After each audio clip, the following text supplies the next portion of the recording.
Mheshimiwa, tukae.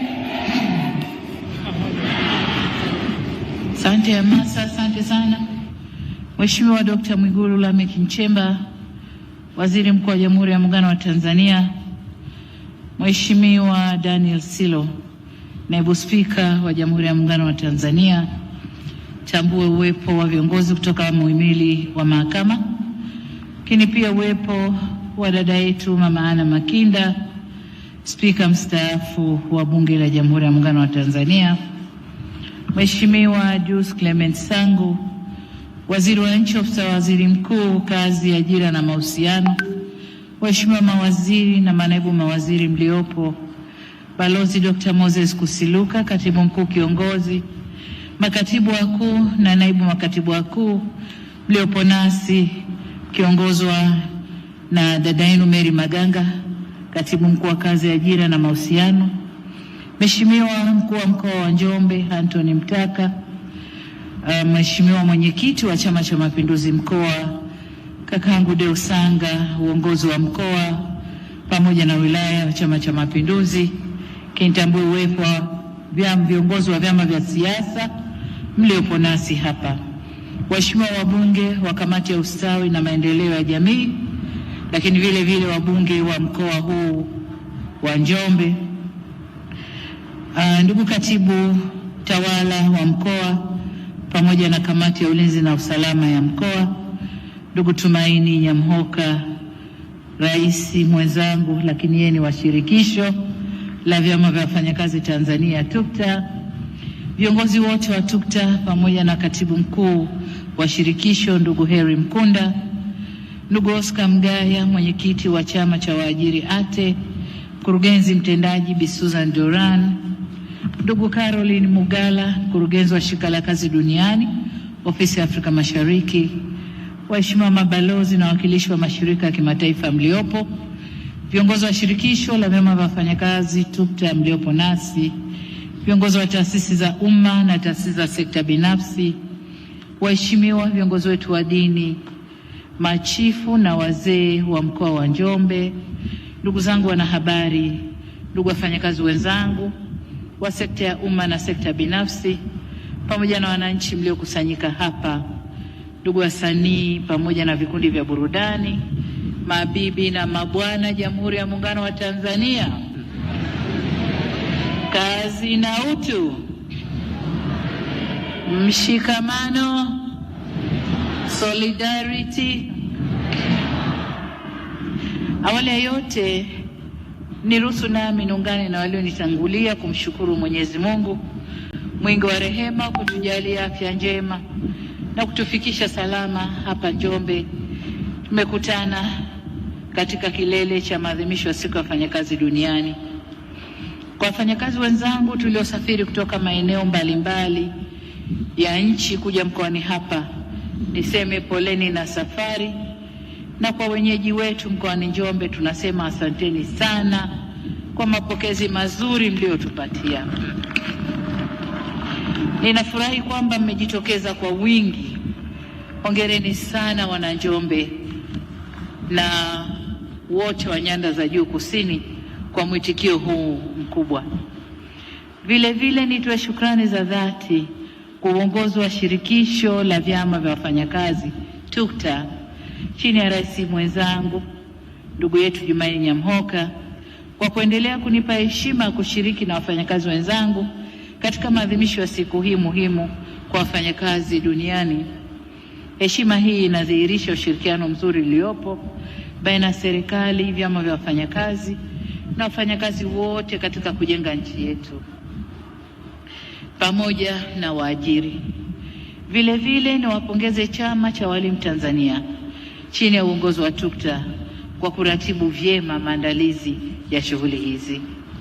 Aidha, nitumie fursa hii kuwapongeza viongozi na wanachama wa CWT na TUCTA pamoja na vyama vyote kwa kushiriki kikamilifu kufanikisha sherehe hizi, bila kusahau uongozi wa mkoa wa Njombe wakiongozwa na mkuu wa mkoa Mheshimiwa Anthony Mtaka kwa uratibu mzuri kwa kushirikiana na Ofisi ya Waziri Mkuu, Kazi, Ajira na Mahusiano. Hakika Njombe imependeza na inavuma. Hongera sana Mheshimiwa Mkuu wa Mkoa. Mimi na Mkuu wa Mkoa Mtaka tuna bahati moja. Wakati akiwa Mkuu wa Mkoa Simiyu, nilikwenda kwenye sherehe za 8/8 na kwa mara ya kwanza akapata uwanja mkubwa wa kufanyia shughuli zake ndani ya mkoa. Lakini akiwa Mkuu wa Mkoa hapa amepata uwanja huu leo, na hakika baada ya sherehe hizi uwanja huu unakwenda kutumika na mambo mengine zaidi. Hongera sana Mheshimiwa Mkuu wa Mkoa. Wakati maandamano yanapita hapa, nilikuwa nasikiliza mabishano baina ya waziri mkuu na rais wa TUCTA. Wanasema Singida tumeibiti. Mkuu wa mkoa waziri mkuu anasema kidogo, lakini labda kwa sababu uwanja wenu mkubwa. Lakini kwa vyovyote Njombe oye!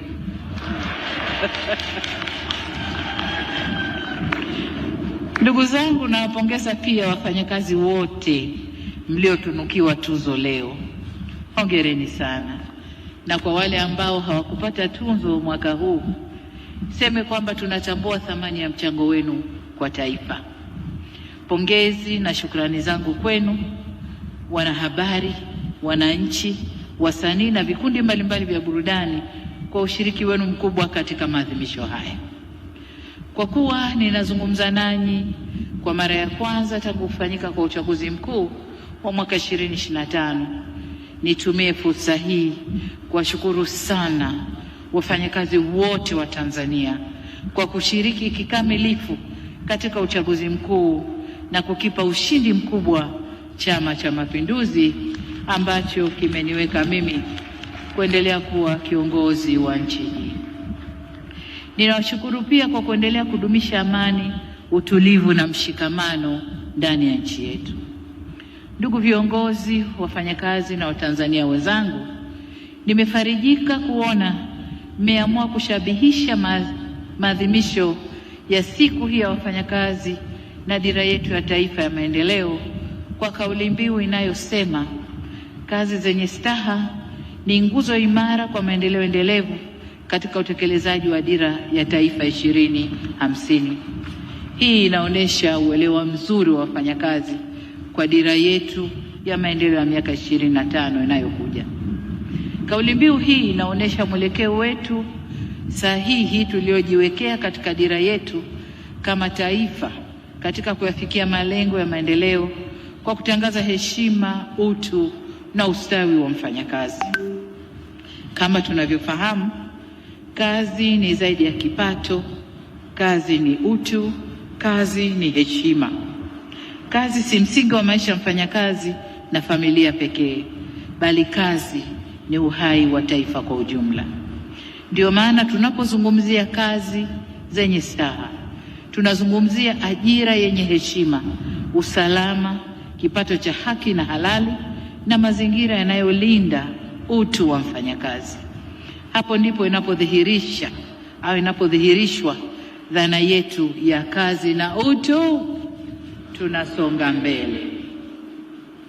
Kwa mujibu wa viwango vya shirika la kazi duniani ILO, na kwa kuzingatia lengo namba 8 la maendeleo endelevu, zile SDGs namba 8, linalohusu kazi zenye staha na ukuzaji uchumi, kazi yenye staha inajengwa katika nguzo kuu 4. Nguzo ya kwanza ni upatikanaji wa ajira yenyewe. Nguzo ya pili, ulinzi wa haki kazini. Nguzo ya tatu, hifadhi ya jamii, na nguzo ya 4 ni ushirikishwaji mahala pa kazi, yaani utatu wetu: mwajiri, serikali na mwajiriwa au vyama vya wafanyakazi. Yameelezwa vizuri na ndugu yangu wa ILO, lakini pia waziri wa kazi naye ameeleza mambo ambayo yanafanyika katika utatu wetu na kuangalia haya mambo 4 ambayo yanaleta kazi yenye staha. Sisi sote ni mashahidi wa namna serikali yetu ilivyojitahidi kwa kiwango kikubwa katika kuzitekeleza nguzo hizo.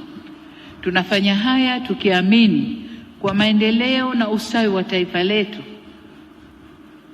yana maana ikiwa yatagusa maisha na ustawi wa mfanyakazi.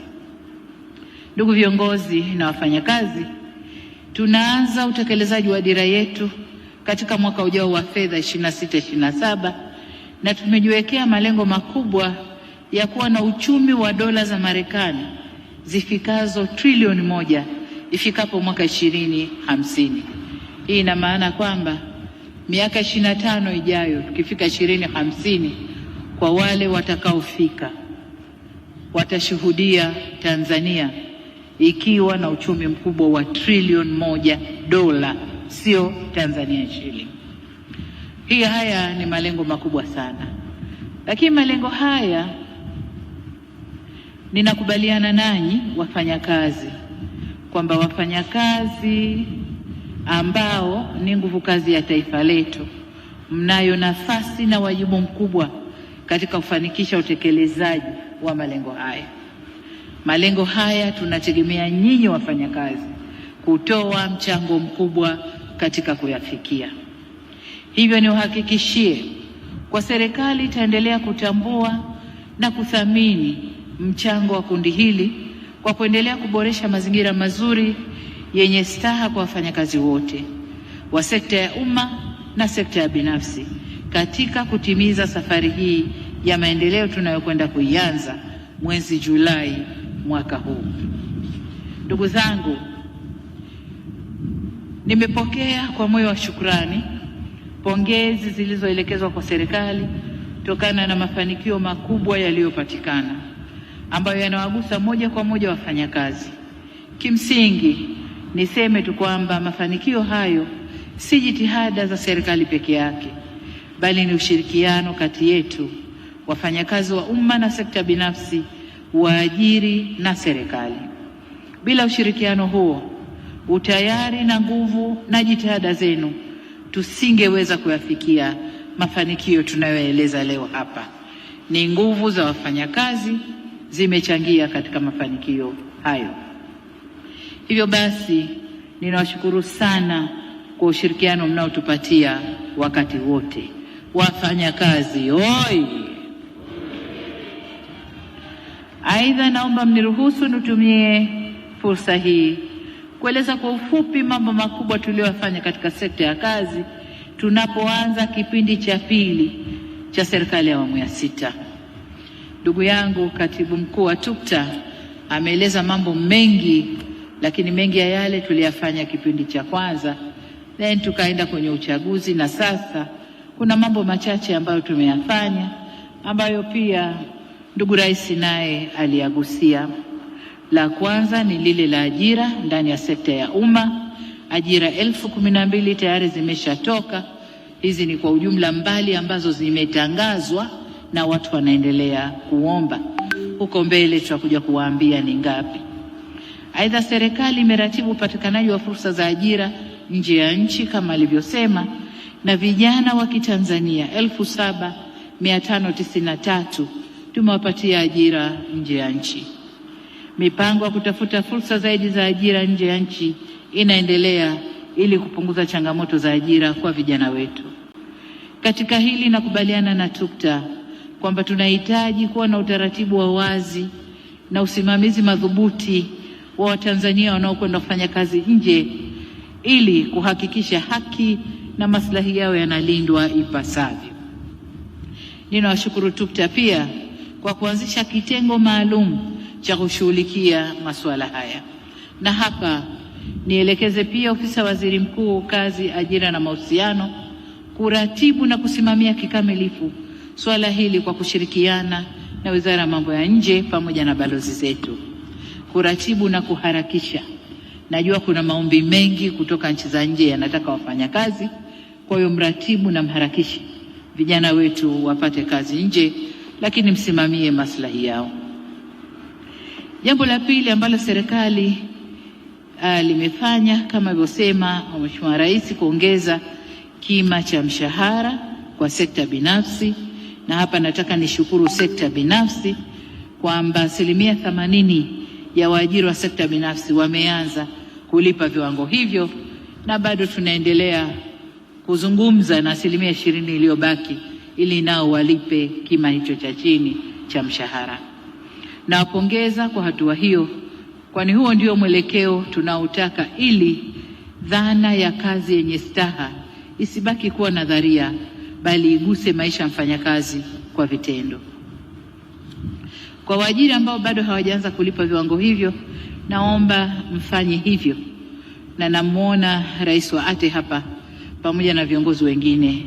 Naomba mtusaidie kuendelea kuelimisha na kuhamasisha wanachama wenu kutekeleza viwango hivyo vipya. Jambo jingine la kuboresha upatikanaji wa huduma jumuishi za kinga ya jamii kwa wote.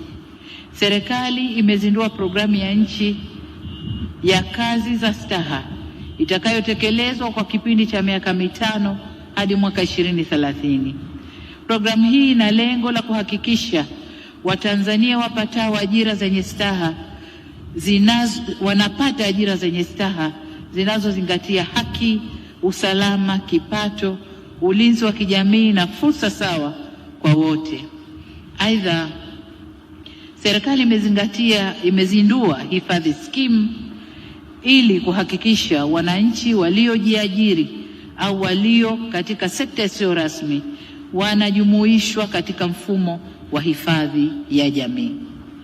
Na hapa niombe mfuko wa hifadhi ya jamii unaoshughulika na sekta binafsi ianze kutoa elimu kwa umma jinsi walivyojitayarisha na kupokea sekta isiyo rasmi ndani ya mfuko huo, lakini hata sekta husika, wizara na waajiri nao waanze kutoa elimu kwa wafanyakazi wao. Jambo jingine lililofanywa na serikali ni kukuza kazi zenye staha au ajira zenye staha kwa kutoa shilingi bilioni 200 kwa vijana ili kudhamini na kupeleka mitaji kwa kampuni changa ili kampuni zile zikue na ziweze kuajiri vijana zaidi au kuanzisha kampuni mpya za vijana zitakazoweza kuleta ajira zenye staha. Ndugu viongozi, wafanyakazi na Watanzania wenzangu, nimeisikiliza kwa makini risala ya TUCTA. Nimesikia hoja, ushauri na mapendekezo mbalimbali. Niwahakikishie kuwa serikali tumezipokea na tutaendelea kuzifanyia kazi hoja zote kwa kuzingatia maslahi ya wafanyakazi na taifa.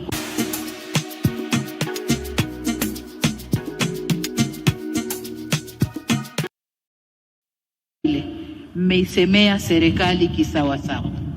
Yale mazuri yote yaliyofanywa wafanyakazi yamesemwa kisawasawa, na hili linabainisha kukua kwa ushirikiano, kukua kwa mahusiano, na ndio maana wizara yenu nikaongeza na neno mahusiano, kukua kwa mahusiano baina ya waajiriwa, wafanyakazi na serikali, na ndio maana sasa lugha hazigongani baina ya serikali na wenzetu wale wawili. Katika mchakato mliobainisha wa kuridhia mikataba ya shirika la kazi duniani, napenda niwajuze kwa serikali inaendelea na taratibu husika kwa kushirikiana na wadau mbalimbali ili mikataba hii itakapokamilika ilete tija na manufaa kwa wafanyakazi na taifa kwa ujumla. Kuhusu ushirikishwaji wa wafanyakazi, tutaendelea kusisitiza majadiliano ya pamoja mahali pa kazi kama msingi wa mahusiano bora kazini na kuimarisha mazingira yatakayowawezesha kushiriki kikamilifu katika maamuzi yanayowahusu, hususan katika sekta binafsi ambako bado kunahitaji nguvu ya ziada. Ndugu zangu, serikali imeanza kulipa na itaendelea kufanya hivyo.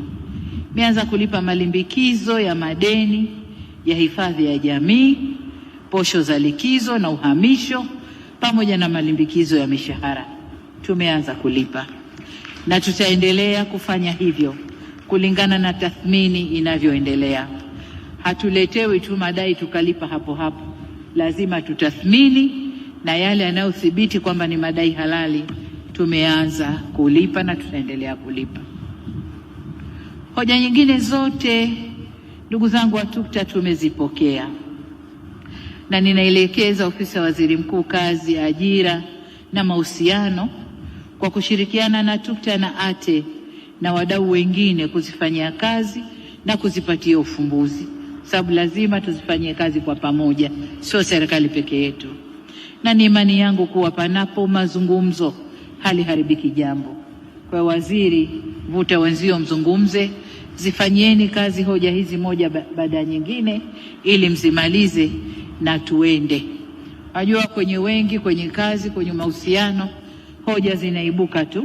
Tumalize hizi, tupokee nyingine, tuendelee kuzifanyia kazi. Ndugu zangu, tunapoangalia mustakabali wa taifa letu na kwa kuzingatia mwelekeo wa mabadiliko ya siasa na chumi za dunia unavyoweza kuathiri ulimwengu wa kazi, ni lazima waajiri na wafanyakazi tujiandae ipasavyo. Kama mnavyosikia duniani huko mabadiliko ni makubwa. Kuna mambo yanaendelea huko ambayo kwa vyovyote vile yanaathiri chumi za dunia nzima na hasa sisi nchi zinazoendelea. Kwa vyovyote vile lazima tukae kitako, tujitahidi au tujitayarishe kukabiliana na hali jinsi inavyobadilika. Na hili nataka nililathibishe na yale yaliyosemwa na bunge lilipopita hapa kwamba huko hayo mambo yanayotokea yanaleta ugumu wa maisha.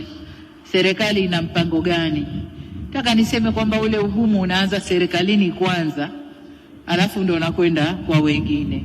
Kwa hiyo kwa ugumu huo serikali tunaendelea kufanya majambo na kuhakikisha kwamba wananchi wetu ndani ya Tanzania watabaki na kiwango hiki cha maisha tulicho nacho. Au ikibidi mambo yakiwa mazuri, mambo yawe mazuri zaidi, lakini tunajitahidi tusirudi chini kutoka hapa tulipo.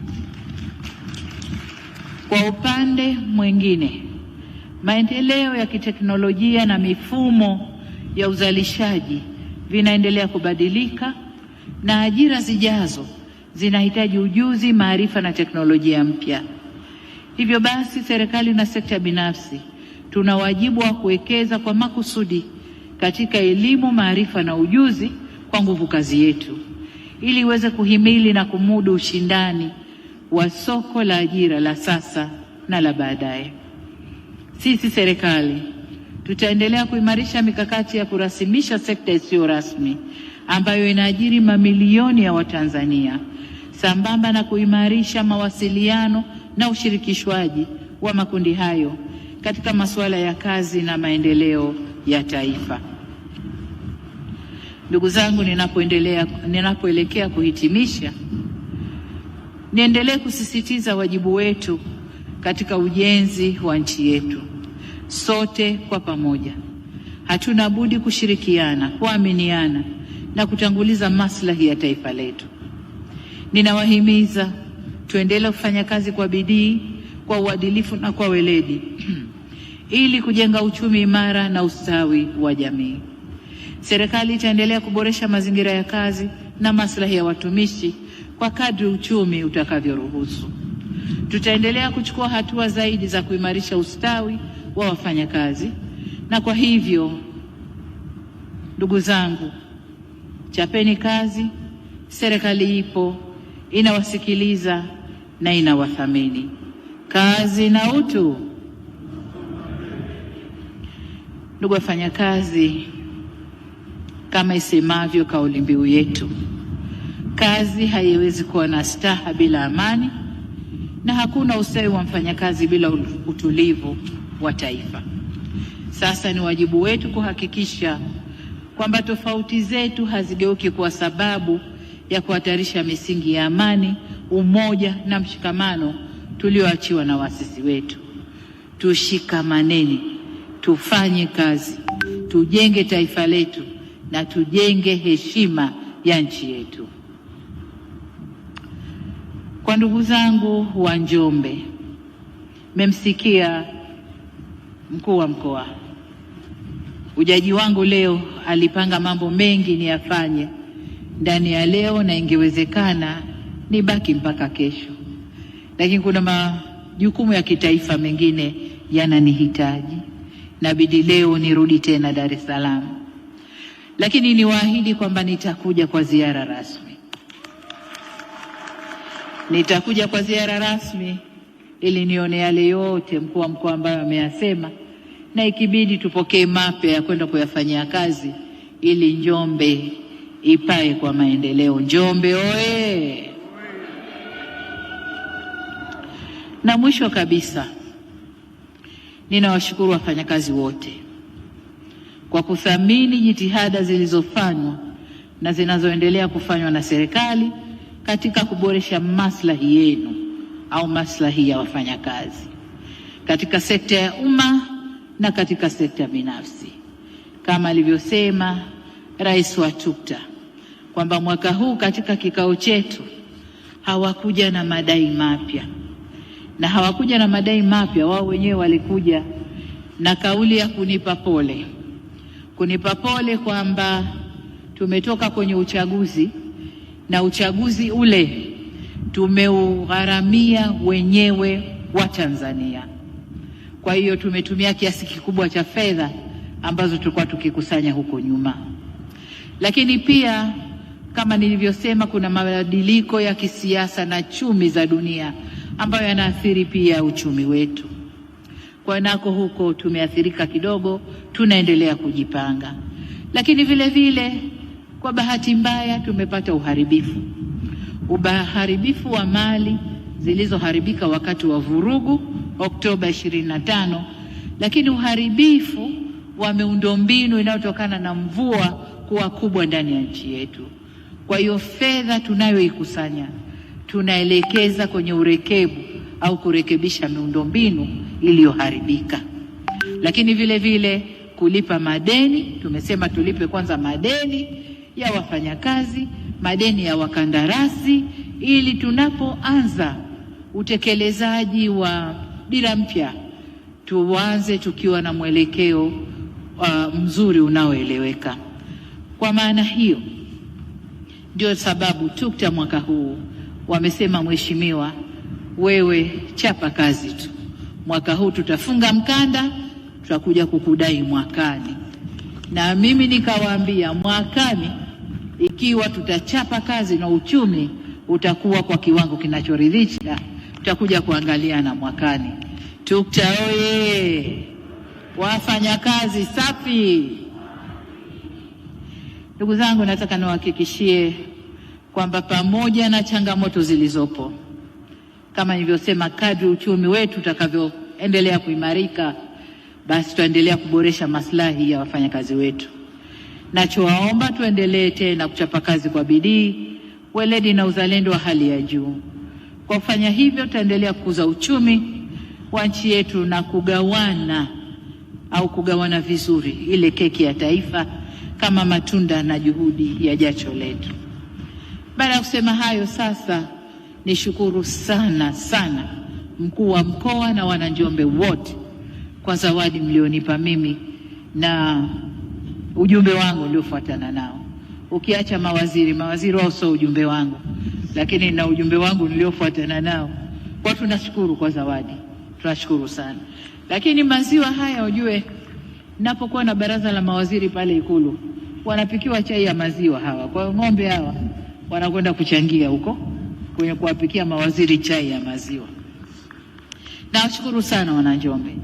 Na baada ya kusema hayo, sasa niwatakie wafanyakazi wote nchini heri ya maadhimisho ya Mei Mosi au sikukuu ya wafanyakazi. Lakini Mungu atutie nguvu ili tuweze kufanya kazi zaidi kwa manufaa na mustakabali mwema wa taifa letu. Tanzania oye! Tumuombe Mwenyezi Mungu aibariki nchi yetu Tanzania, lakini Mungu alibariki shirikisho letu la vyama vya wafanyakazi, atubariki serikali na waajiri wote wa sekta binafsi. Na asanteni sana kwa kunisikiliza. Asanteni sana.